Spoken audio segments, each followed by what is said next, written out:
Around the world, we can see ways in which economies can be measured against their contribution to tackling inequality and to building human and planetary health and repair. But at the moment, GDP, the main yardstick for measuring the economy, covers only the formal market economy and counts production that harms as much as production that benefits.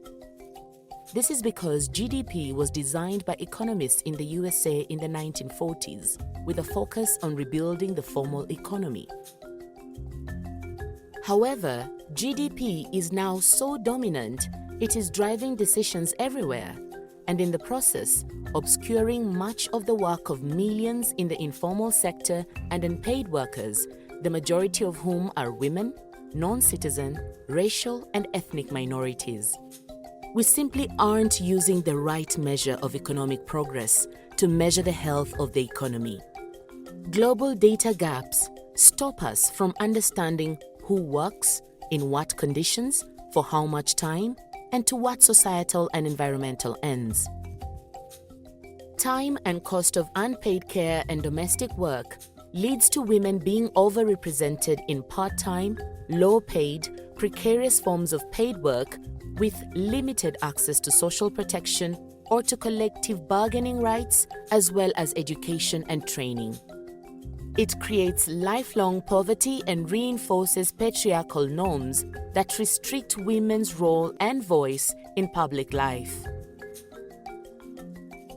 Time use surveys, like those done in Kenya, are recognized as being part of a new way of measuring the economy and providing a holistic picture of people's lives and the unequal unpaid work they do.